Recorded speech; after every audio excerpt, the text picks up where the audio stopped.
You ever have that feeling that you're just stuck? Kind of like you're on the outside looking in on your own life. You know you're meant for more, but you just can't figure out how to get there.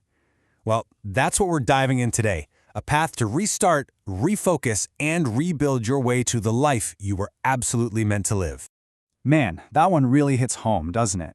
It's not about some big, dramatic rejection. It's that quiet, creeping feeling when you realize the conversations, the places, even the people you used to vibe with, they just don't fit anymore. It can feel so isolating. But here's the thing. It's also a signal that something new is right around the corner. So let's start right there, in that exact feeling. We're going to call it the quiet loneliness. Because look, before we can even think about moving forward, we have to get brutally honest about where we are right now. Yeah, even if it's uncomfortable. Because when you're in that headspace, it's so easy to feel like you're the only one on the planet going through this, right? It feels like the whole world is just flying by and you're stuck, totally misunderstood. But I'm going to let you in on a little secret. And here's the truth. We're all a bit jacked up. Seriously, we all feel this way from time to time. Some people are just better at hiding it. And you know what?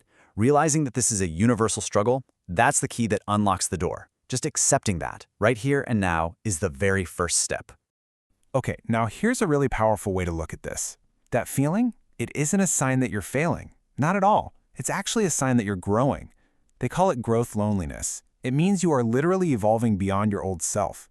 And that's an incredibly powerful thing, even if it feels kind of lonely in the moment. And this is the hidden gift inside all that quiet. Think about it. Maybe life is slowing you down on purpose. It's giving you a break, a chance to actually hear your own thoughts for once, to figure out who you really are, without all the noise and the pressure from everyone else. It's like life is stripping you down to the studs so you can rebuild on a foundation that's actually solid. All right, so we've put a name to the feeling. We've reframed what that solitude really means. Now, the journey takes a turn inward.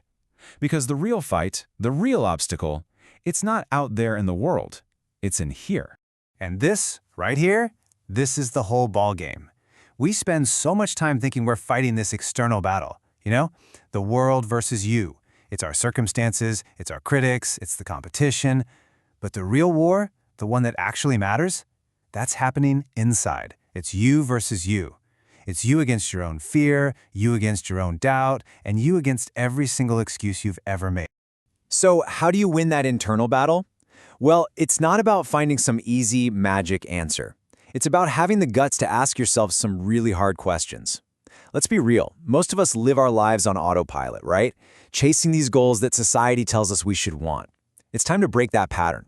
And listen, these are not easy questions. I'm talking about the uncomfortable ones. Like, what would you actually do if money was no object? Who would you be if all of society's expectations just vanished? Or this one, this is a big one. What's the one truth you've been too damn scared to admit, even to yourself? These questions, they force you to look in the mirror. But your real truth, it's hiding in those answers. They strip away all the junk and connect you back to what you truly, deeply want.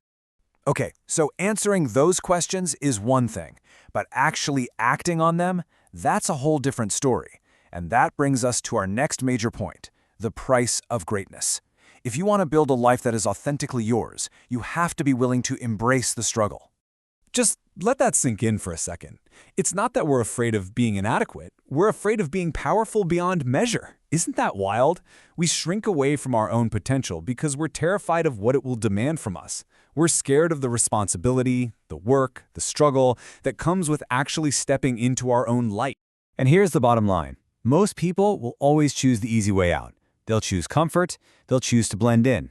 But choosing effort over ease, yeah, it might not make you popular, but it will make you powerful. Taking that harder road forges you into someone who is absolutely unstoppable. That's where real power comes from. And let's be clear about what that harder road can look like. This isn't some nice, clean metaphor. We're talking about real sacrifice. Losing relationships, people mocking you. We're talking about not eating for days, maybe even freezing on a park bench, or facing jail time. And of course, isolation. If you're really going to go for it, you have to be willing to go all the way. This is the price of admission. It's the ultimate test of how badly you really want it. But here's maybe the most powerful shift in perspective in this whole thing. Remember that last item, isolation? Well, get this. It's not part of the test. It's the gift. All that other stuff, the mockery, the struggle, that's just a test of your endurance. But the isolation, that quiet space where you get to build, create, and become who you're meant to be, that is the prize. Okay, so we've identified the feeling, we've located the real battle, and we understand the price. Now comes the pivot. This is the moment where everything changes. It's about making that urgent, non-negotiable choice to finally act. You know, we spend so much time worrying about the price of action, right? The risks of taking that big leap. But we almost never stop to think about the price of inaction. Because standing still isn't free. Every single day you spend waiting, hesitating, making excuses, that's a day you're not living your dream. And trust me, that cost adds up fast. So what's the antidote to all that procrastination and paralysis? It's one thing, a sense of urgency. The fact is, less than 2% of people are what you'd call launchers, the ones who just get stuff done. They have a built-in bias for action. This right here, this needs to become your new mantra. It's like a command you're programming into your brain. The second you feel yourself starting to hesitate or procrastinate, this is the automatic response. No thinking, no second guessing. Just do it now, do it now, do it now. And this is exactly why that urgency is so critical. Most people get stuck in analysis paralysis. They observe, they plan, they weigh the options, and they never actually do anything. But taking one step, heck, even if it's the wrong step, instantly separates you from the crowd. You can always change direction later, but you can't steer a parked car. Which brings us to our final and maybe most powerful section. We've been throwing around this word destiny, but it's time we get crystal clear on what it really means. Because destiny isn't something you find or something you wait for. It's something you forge. I want you to really get this. Destiny is not a path waiting for you. It's a future waiting on you. See the difference?